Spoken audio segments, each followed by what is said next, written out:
ক্ষমতায় বসার পরপরই ভারতের আদানি গ্রুপের সাথে বাংলাদেশের বিদ্যুৎ চুক্তি নিয়ে প্রশ্ন তুললেন ইউনূস প্রশাসন। এ নিয়ে তৎকালীন বৈষম্য বিরোধী আন্দোলন তো বটেই, সরকারের অনেক উপদেষ্টাও মাঠ গরম করা বক্তব্য রাখছেন। নভেম্বরে এ ক্রয় চুক্তির বৈধতা চ্যালেঞ্জ করে হাইকোর্টে রিটও করা হয়। আদানি সহ 11 বিদ্যুৎ কেন্দ্রের সঙ্গে ক্রয় চুক্তি খতিয়ে দেখতে গত অক্টোবরে জাতীয় পর্যালোচনা কমিটি গঠন করে অন্তর্বর্তী সরকার। কমিটি এরই মধ্যে এসব চুক্তি পর্যালোচনার জন্য আন্তর্জাতিক পরামর্শক প্রতিষ্ঠান নিয়োগ দেওয়ার সুপারিশ করেছে। এ কার্যক্রম চলমান থাকা অবস্থায় বাড়ানো হয়েছে আদানির কেন্দ্র থেকে বিদ্যুৎ ক্রয় ও বিল পরিশোধ। বিগত সরকারের সময় বিদ্যুৎ বিক্রি বাবদ বাংলাদেশ বিদ্যুৎ উন্নয়ন বোর্ডের বিপিডিবি কাছে আদানি পাওয়ারের বিপুল পরিমাণ পাওনা বকেয়া পড়ে যায় বিগত আওয়ামী লীগ সরকারের সময়ে। সে সময়ে আদানি পাওয়ারকে বিদ্যুৎ সরবরাহ বাবদ বিল পরিশোধ করা হতো প্রতি মাসে গড়ে 20 থেকে 30 মিলিয়ন ডলার। নভেম্বরে সেই পরিস্থিতি এখন পাল্টে গেছে।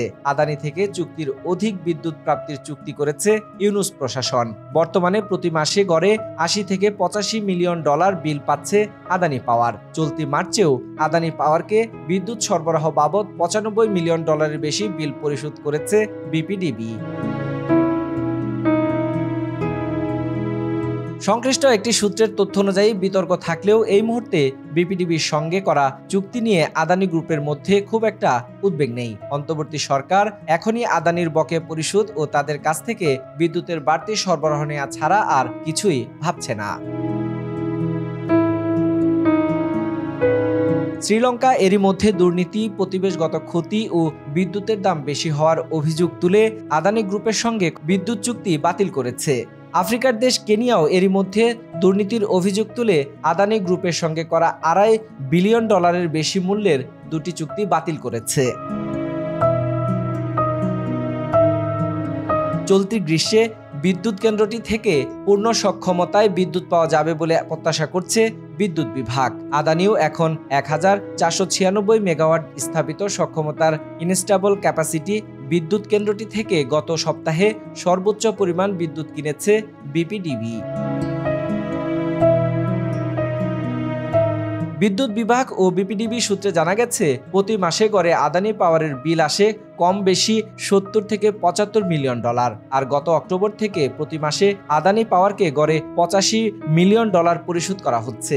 এরই মধ্যে সংশ্লিষ্ট মাসের বিলের পাশাপাশি প্রদেয় বকেয়া বিলও রয়েছে। 6 মাস ধরে আদানি পাওয়ারকে এভাবেই নিয়মিত বিলের পাশাপাশি কিছু পরিমাণে বকেয়াও পরিশোধ করা হচ্ছে।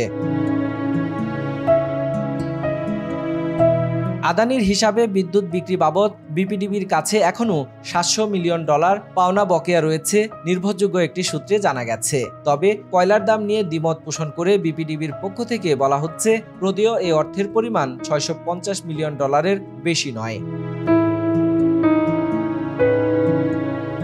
তবে চলতি বছরের 15 জানুয়ারি আদানির পক্ষ থেকে দেয়া এক চিঠির ভাষ্য অনুযায়ী গত বছরের এপ্রিল থেকে বকেয়া জমে 6 জানুয়ারির মধ্যে $840 মিলিয়ন পৌঁছেছিল।